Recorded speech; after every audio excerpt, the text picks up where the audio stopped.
ایسے ہی ہاں علامہ صاحب ہے. آپ مجھے بتاؤ، میں اب آپ مجھے بتاؤ، جو مسلمان پاکستان میں رہتے ہیں، جی جی مسلمان جو پاکستان میں رہتے ہیں اور جو مسلمان ہندوستان میں رہتے ہیں، ٹھیک ہے نا، وہاں پہ شیعہ ہیں، ان جی میں شیعہ کس ملک میں امن میں ہے؟ ہندوستان میں ہے یا پاکستان میں؟ میرے خیال میں انڈیا میں قطرے بہتر ہے، پاکستان میں ہم، ذرا ٹھیک ہے، ٹھیک ہے، اوکے. تو یہ اتحاد کا جی ایک جی درس ملا ہے تم لوگوں کو، لیکن ابھی پوری عبرت نہیں ملی، مزید عبرت کی ضرورت ہے. ٹھیک ہے نا. جی علامہ ہاں صاحب ہاں دوسرا سوال میرا یہ تھا کہ ہم بچپن سے یہ پڑھتے آ رہے ہیں، قرآن کا آغاز ایسے ہوا ہے اقرأ باسم ربک الذی خلق، یعنی کہ ہم نے پڑھو. تمہیں پڑھو اپنے پروردگار کے نام سے جس نے تمہیں ہم، خون کے لوتھڑے سے پیدا کیا. ہم، تو اب جب ہم قرآن پاک دیکھتے ہیں تو وہ تو سٹارٹ ہوتا ہے سورۃ فاتحہ سے. تو جو ہمارے جیسے بندے ہیں جو علم نہیں جانتے وہ کیا کریں؟ میں نے آپ کی وہ دیکھی ہیں چیزیں، یعنی کہ جو آپ دوبارہ کہتے ہیں سوال کریں. قرآن آپ دوبارہ نہیں سمجھ آیا، دوبارہ سوال کریں. جی جی میرا سوال یہ ہے کہ جو ہم نے بچپن میں پڑھا ہے نا، قرآن پاک جو پہلی وحی نازل ہوئی وہ ہم، ایسے ہوئی ہے کہ پڑھیے اپنے پروردگار کے ہاں نام یہ تو سمجھ آ سے. گیا. آپ آگے کو کیا سوال ہے؟ آگے یہ میرا سوال ہے کہ قرآن پاک پھر سورۃ فاتحہ سے کیوں اسٹارٹ ہے؟ پہلی وحی ترتیب جب نزول وہ نہیں ہے. ہے نا. ہاں ترتیب یہ جو ہے یہ صحابہ کی ترتیب ہے. قرآن جو جی جب پیغمبر صلی اللہ علیہ وسلم نے جمع نہیں کیا نا، جو امیر المومنین علیہ السلام نے قرآن جمع کیا ہے وہ ہم تک نہیں پہنچے. یہ قرآن جو جمع کیا ہے یہ صحابہ نے جمع کیا، زید بن ثابت نے جمع کیا. صحیح سے ہاں جی تو جی اس نے جو ترتیب اور رکھا ہے نا اس یہ ترتیب ان کی ہے. ٹھیک ہے، صحیح سورہ فاتحہ پہلے اور نازل نہیں ہوا، جو پہلے نازل ہوا وہ آخر میں ہے. ہاں جو جی جی پہلے ہے وہ پہلے نازل نہیں ہوا. ٹھیک ہے نا، یہ ترتیب و ترتیب نزول نہیں ہے. یہ صحیح ترتیب کہاں سے اور آیا ہے؟ یہ ترتیب ہمیں اتنا پتہ ہے کہ یہ صحابہ کی جانب سے ہے. ٹھیک ہے نا. اب جی آگے یہ ترتیب انہوں نے اور رسول اللہ صلی اللہ علیہ وسلم سے لی ہے، یہ اس کی کوئی دلیل نہیں ہے. ٹھیک ہے نا. ہو سکتا ہے علامہ صاحب سورہ فاتحہ ہو سکتا ہے کہ یہ شروع میں جو ہے اس کی انہوں نے رسول اللہ صلی اللہ علیہ وسلم سے لی ہو، لیکن بقیہ جو صورتیں ہیں اس کی ترتیب وہ نہیں ہے، اس کی کوئی جی نص جی نہیں علامہ صاحب ہے. جی بس آخری سوال ہے پھر میں ہاں آپ کی طرف سے. یہ سوال ہے کہ اہل تشیع جو ہے وہ یعنی کہ مولا کائنات ہمارے نزدیک کو بہت پسندیدہ کرتے ہیں اللہ تعالیٰ کے، اور ہم انہیں یعنی کہ میں جو ہوں اپنی ذات کے طور پر اہل سنت کا عقیدہ اور میں حسینی ہوں. اور میرا ماننا یہ ہے کہ وہ یعنی کہ حضرت ابو بکر سب سے افضل ہے مولا کائنات.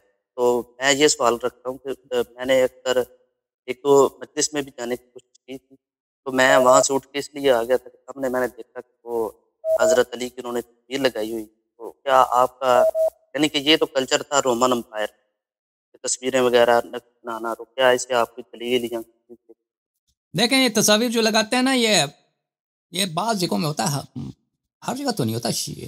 یہ عراقی وغیرہ لگاتے ہیں یا ایرانی لگاتے ہیں. پاکستان میں تو تصویر کسی کی نہیں لگتی نا. نہیں نہیں پاکستان میں عالم ہوتا. پاکستان میں جی جی کینیڈا آنے سے پہلے جب میں پاکستان تھا تو میں مجلس میں گیا تھا. تو دیکھیں یہ تصاویر جو ہیں دیکھیں شیعہ مذہب میں ڈرا کرنے کی اس کی سختی سے ممانعت ہے. ڈرائنگ کی اگر کوئی ڈرائنگ کرتا تو ہے پھر یعنی قلم تو سے پھر اٹھا کے آپ وہ ڈرائنگ کرتا ہے جی وہ ممنوع ہے. لیکن اگر کوئی مثلا کمپیوٹر سے بناتا ہے کسی گھوڑے کی تصویر یا انسان کی تصویر، وہ کمپیوٹر ڈرائنگ نہیں کرتا تو نہیں وہ نہیں گھوڑے کی ہم نہیں بات گھوڑے سنو کی ہے بھائی، بات سنو جی وہ جی اور اس کا حکم اور ہے.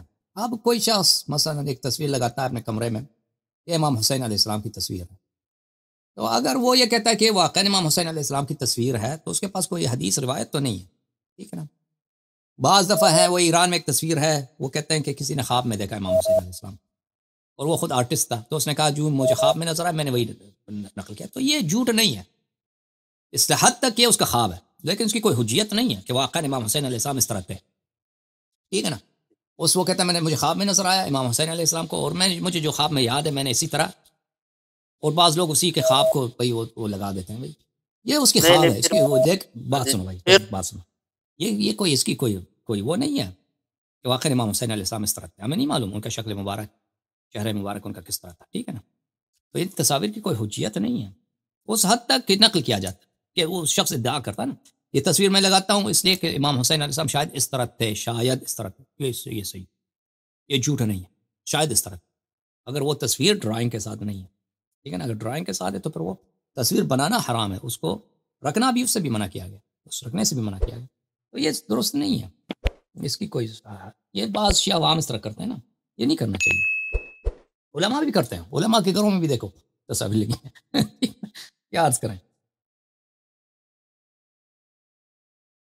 ہاں یہ سوال ہے کہ اہل تشیع جو ہے وہ یعنی کہ مولا کائنات ہمارے نزدیک کو بہت برگزیدہ کرتے ہیں اللہ تعالیٰ کے، اور ہم انہیں یعنی کہ میں جو ہوں اپنی ذات کے طور پر اہل سنت کا عقیدہ اور میں حسینی ہوں، اور میرا ماننا یہ ہے کہ وہ یعنی کہ حضرت ابو بکر سب سے افضل ہے مولا کائنات. تو میں یہ سوال رکھتا ہوں کہ میں نے اکثر ایک تو مجلس میں بھی جانے کی کوشش کی تھی، تو میں وہاں سے اٹھ کے اس لیے آ گیا تھا کہ سامنے میں نے دیکھا کہ وہ حضرت علی کی انہوں نے تصویر لگائی ہوئی. تو کیا آپ کا یعنی کہ یہ تو کلچر تھا رومن امپائر، تصویریں وغیرہ بنانا، تو کیا اسے آپ کی دلیل یا دیکھیں یہ تصاویر جو لگاتے ہیں نا، یہ بعض جگہوں میں ہوتا ہے، ہر جگہ تو نہیں ہوتا. یہ عراقی وغیرہ لگاتے ہیں یا ایرانی لگاتے ہیں. پاکستان میں تو تصویر کسی کی نہیں لگتی نا. نہیں پاکستان میں عالم ہوتا پاکستان میں جی کینیڈا آنے سے پہلے جب میں پاکستان تھا تو میں مجلس میں گیا تھا. دیکھیں یہ تصاویر جو ہیں دیکھیں شیعہ مذہب میں ڈرا کرنے کی اس کی سختی سے ممانعت ہے. ڈرائنگ کی اگر کوئی ڈرائنگ کرتا ہے یعنی قلم سے اٹھا کے وہ ڈرائنگ کرتا ہے وہ ممنوع ہے. لیکن اگر کوئی مثلا کمپیوٹر سے بناتا ہے کسی گھوڑے کی تصویر یا انسان کی تصویر، وہ کمپیوٹر ڈرائنگ نہیں کرتا تو وہ گھوڑے کی ہم نے بات گھوڑے سنو کی ہے بھائی، بات سنو وہ، اور اس کا حکم اور ہے. اب کوئی شخص مثلا ایک تصویر لگاتا ہے اپنے کمرے میں، یہ امام حسین علیہ السلام کی تصویر ہے، تو اگر وہ یہ کہتا ہے کہ واقعا امام حسین علیہ السلام کی تصویر ہے تو اس کے پاس کوئی حدیث روایت تو نہیں ہے. ٹھیک ہے نا. بعض دفعہ ہے وہ ایران میں ایک تصویر ہے، وہ کہتے ہیں کہ کسی نے خواب میں دیکھا امام حسین علیہ السلام، اور وہ خود آرٹسٹ تھا، تو اس نے کہا جو مجھے خواب میں نظر آیا میں نے وہی نقل کیا. تو یہ جھوٹ نہیں ہے، اس حد تک یہ اس کا خواب ہے، لیکن اس کی کوئی حجیت نہیں ہے کہ واقعا امام حسین علیہ السلام اس طرح تھے. ٹھیک ہے نا. اس وہ کہتا ہے مجھے خواب میں نظر آیا امام حسین علیہ السلام کو، اور مجھے جو خواب میں یاد ہے میں نے اسی طرح. اور بعض لوگ اسی کے خواب کو بھائی وہ لگا دیتے ہیں. بھائی یہ اس کی خواب ہے، اس کی وہ دیکھ بات سنو بھائی، بات سنو. یہ کوئی اس کی کوئی وہ نہیں ہے کہ واقعا امام حسین علیہ السلام اس طرح تھے. ہمیں نہیں معلوم ان کا شکل مبارک، چہرے مبارک ان کا کس طرح تھا. ٹھیک ہے نا. تو یہ تصاویر کی کوئی حجیت نہیں ہے. اس حد تک نقل کیا جاتا کہ وہ شخص ادعا کرتا نا یہ تصویر میں لگاتا ہوں اس لیے کہ امام حسین علیہ السلام شاید اس طرح تھے، شاید اس طرح تھے. یہ صحیح، یہ جھوٹ نہیں ہے. شاید اس طرح تھے اگر وہ تصویر ڈرائنگ کے ساتھ نہیں ہے. ٹھیک ہے نا. اگر ڈرائنگ کے ساتھ ہے تو پھر وہ تصویر بنانا حرام ہے، اس کو رکھنا بھی اس سے بھی منع کیا گیا، اس رکھنے سے بھی منع کیا گیا. تو یہ درست نہیں ہے. اس کی کوئی یہ بعض شیعہ عوام اس طرح کرتے ہیں نا، یہ نہیں کرنا چاہیے. علماء بھی کرتے ہیں، علماء کے گھروں میں بھی دیکھو تصاویر لگی ہیں. کیا عرض کریں.